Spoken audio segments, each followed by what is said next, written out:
What's up, Harry? My question to you is, do you remember the first time you hit flow state through either drumming or rapping?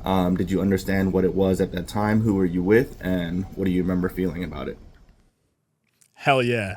Awesome question. First time experiencing flow state, whether drumming or rapping. I remember an early time. I doubt it was the first time, but I do remember an early time. And I was drumming since, like since I was 10. I guess technically that's when I first started writing my raps as well. And I probably experienced flow like on and off early on. I think that's one of the cool things about being young is it's probably easier to experience flow because you just are not so distracted by like the demands of adult life. You know, there are fewer stressors in your life and you're also less critical and judgmental of yourself. So it's a little easier to just let go ideally and just like, enter into that sort of flow state with whatever it is you're working on. But I do remember an early time of experiencing flow while freestyling. And it was up in Brady's attic, which is a spot that I reference all the time. Shout out to Brady B, my original collaborator in hip hop, the DJ and producer from State of Mind, dating back to when it was just me and him before we expanded to a 4-person group. So this was back, in sixth grade. So like 11 years old was when we got started. And we were up in his attic. I call it an attic. He always calls me out. Technically, it wasn't an attic. It was just like his upstairs. I think the reason that I call it an attic, one is because like the ceiling had the angle of the roof, right? So anytime it's like that, where one half of the room has a taller ceiling and then the other half, it goes down real low and you got to duck when you're over there. For me, that evokes attic. And then the other thing is like, it was just his room and his sister's room up there. And then there was a bathroom. So it was just the kids' room and the parents never really came up there, So it just seemed like this like little like getaway space where the kids could sort of like have fun and be creative with no parents. So also that contributed to my sense that it was like we were escaping to an attic as opposed to just like going upstairs. But anyway, technically it wasn't an attic. I'm going to keep calling it Brady's attic for the sake of good storytelling. But anyway, we were up there and I think it was just me. Obviously, Brady was there, and then our homie Jack was there as well, DJ Malfunction, who also became a member of State of Mind. I don't know if he was part of State of Mind at that point or not. I think it was just the three of us, and they were both DJs, and this would have been probably like maybe end of middle school, probably that, maybe early high school. I think it was end of middle school. Anyway, we're up there, we're hanging out. Brady and Jack are like playing records, messing around with stuff, probably like chopping up samples, or working on their scratching. I was kind of like rhyming and freestyling on and off, just kind of like a casual music hang up there. And at one point, I started freestyling and I had been practicing this setup punchline technique now for a long time. And if you're new here, I talk about setup punchline all the time, but basically it's just a really foundational technique in freestyling where you have a target word like hand and you work backwards to create a rhyming couplet. So every time I'm spitting, I help you understand. I grip the microphone all up in my hand. That's setup punchline.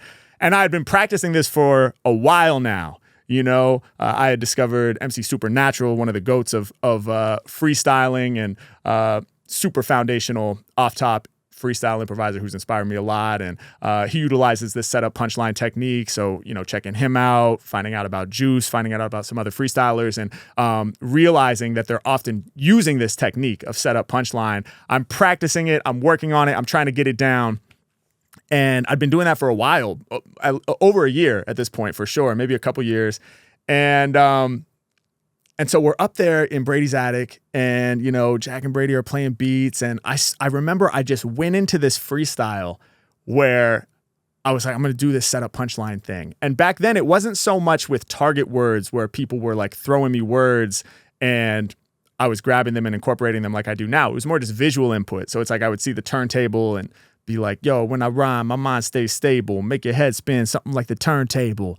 Then I see the neg chomping incense and I do a setup punchline with that, And I see Brady's hat and I do that. And so it was just like being able to look around the room and do this continuous verse of strung together setup punchline couplets. That was like the ultimate goal that I had been striving for a long time. And so we were up there and for whatever reason at this point, I was like, yo, I'm going to do it. And I remember I just started and it was like, they were just hitting like in that moment on that day. It was like I did one couplet like that and I went right into the next one and I went right into the next one.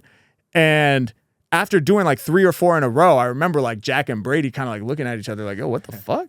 Like, yo, this is different. And then looking over at me like, yo, and I'm like focused, and I'm getting swept up in it. I'm like losing myself in it. And it's very much that flow state thing where it's like, I realize it's going well, but I can't like think too hard about like, oh, it's really going well, because I just have to ride the wave, and so, yeah, I was in it. I was feeling this. And now it's like, okay, 7 couplets in a row, 8 couplets in a row. And it just kept building on itself, and it was like a good ski run, I would imagine, I was a snowboarder. But anyway, when I see like Olympic skiers and it's just flowing, I'm like, yeah, it felt like that. It's like I'm navigating it and it's working, and I don't know how long I went, maybe 3 minutes or something like that, however long the beat was probably. Because at a certain point, I remember like Jack and Brady were just like turned away, and were just looking at me like, what the hell? Like, what is happening right now? The record's just turning on its own, so the beat probably just like played all the way out.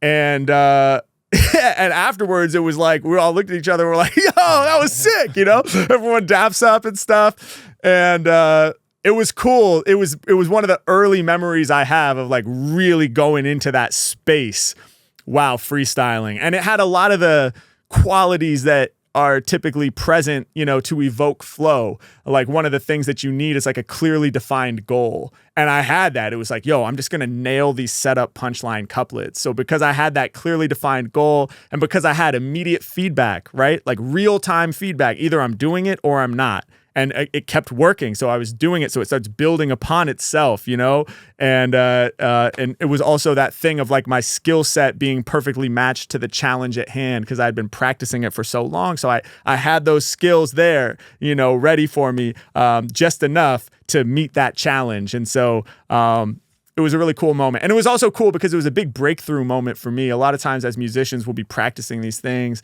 and you're practicing for months and months and you kind of feel like you're stagnant. You kind of feel like you've been plateaued for a long time and you start to become disenchanted with it. Like, is this even really working? I'm putting in all this practice, but I can't tell if I'm getting better. And then every so often, like every few months, there will be these like big breakthrough moments where it's like all of the sort of practice culminates and reveals that, in fact, it has been working in the background, and I think sometimes it just takes time to sort of filter through your mind and really get absorbed into your DNA, and get absorbed into your being before it comes out organically. But that was one of those moments where I really felt like I broke through on the setup punchline thing.